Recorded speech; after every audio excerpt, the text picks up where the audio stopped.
O'sha kuni qosh qorayguncha fabrika maydonida kutib o'tirdim. Qorong'u tushgach, ko'chaga chiqdim. Kurtkamning shapkasini boshimga bostirib, Surayyolar yashaydigan ko'chaga bordim. Derazadan qaraganimda Surayyo qandaydir chaqaloqni alalayotgandi. Cho'ntagimdagi pichoqni chiqarib, binoning orqa tomoniga avtoturargohga o'tdim. Ichimdagi yagona his intiqom tuyg'usi edi.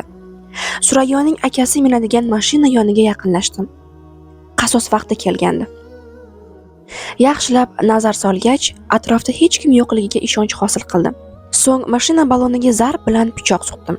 Bir zumda dami chiqqan sharday bo'shab qoldi. Endi navbat kapotiga kelgandi. Mashinaning hamma tomonini pichoq bilan tilkalab, o'yib chizib tashladim. Avval rangi qop-qora edi.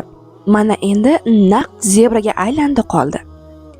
Ovoz chiqarmay sekingina juftakni rostladim. Qasos olganim uchun ancha xotirjam tortdim. Dalalarni kes-keslab o'tib borib, uyimizga yetib bordim. Asta ichkariga mo'raladim. Otam yuzlari tund alfozda televizor ko'rib o'tirardi. Keldimmi, kelmadimmi, unga umuman qizig'i yo'qdek edi. Zohiran shunday ko'rinardi har holda. Onam esa har doimgidek menga diqqat bilan qarab turardi. U boqqan sari ters tarafga o'girildim. Ammo baribir yuzimdagi qontalash va ko'kargan izlarni sezib qoldi. "Menga qara", dedi. O'zimni eshitmaganga oldim. "O'g'lim, menga qara deyapman." Onamning ovozini otam ham eshitdi. U ham kelib, bejab tashlangan basharamga qarab turardi. Onam dabdalasi chiqib ketgan aftimga yaqindan qaradi-yu, yuragi bardosh bermay baqirib yubordi. "Ahvolingga bir qara, nima qildi senga?" "Hech narsa." U tinmay yuzlarimni silab siypalardi. "Qanaqasiga hech narsa? Yuzingni rasvo qilishibdi-ku." Otam esa loqatlarcha kesatdi. "Buldozer bosib ketgandir. Oz qoldi. Bu ketishda bir kun buning jasadi keladi uyga." Indamay xonamga kirib ketdim. Ortimdan onam keldi. "Bolam, kim qildi buni?" Uning qistovga olishi menga yoqmayotgandi. "Ona, bo'ldi qiling, cho'zavermang endi. Kichkina bir tortishuv." "Dahan, o'g'lim ko'zimning nuri. Sezmayapsanmi? Sen kirib qolgan bu muhit seni o'ldirmoqda. Iltimos, bu o'rtoqlaringdan nari yur. O'zingga kel, bolam, o'zingga kel."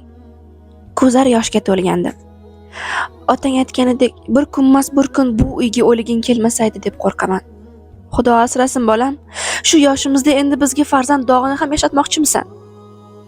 Onamning ko'zlaridan yum-yum quyilayotgan yoshlari va yolvorishlaridan ham bezovta bo'layotgan edim. "Bas qiling ona, nima aloqasi bor?" Bu orada eshik taqilladi. Tashqaridan kelgan gursillagan ovoz hammamizni hayratga soldi. Onam menga, men esa onamning ko'zlariga tikilgancha qotib qoldim. Eshikni otam ochdi. Bo'sag'ada 2 nafar politsiya xodimi turardi. Ulardan birining ovozi eshitildi. "Dahan Sommes." Otam hayrat bilan ularga boqdi. Keyin esa chuqur tortib men tomon o'girildi. "Dahan!" Kayfiyatim buzildi. Turib eshik oldiga bordim. "Dahan Sommes sizmisiz?" dedi xodimlardan biri menga. "Ha, menman, eshitaman. Ustingizdan shikoyat tushgan." "Qanaqa shikoyat?" "Nozirxonaga boraylik, o'sha yerda batafsil bilib olasiz." Onam jon holatda qo'limga yopishdi. "O'g'lim, ular seni nega chaqiryapti? Yana qanday ishlarga aralashib qolding?" "Bilmadim ona, boraychi aniq bo'ladi."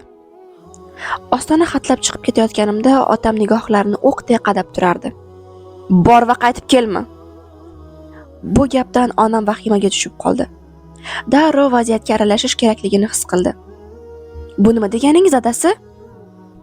Otamning g'azab to'la ko'zlari kosasidan chiqib ketgudek o'qrayar, nigohlarida shafqatdan asar ham yo'q edi. Hatto o'z ota-onamning meni yaxshi ko'rishlari uchun ham imkon qoldirmabman-a. Militsiya xodimining ortidan pastga tushdim. Onaizorim izimdan bo'zlab qoldi.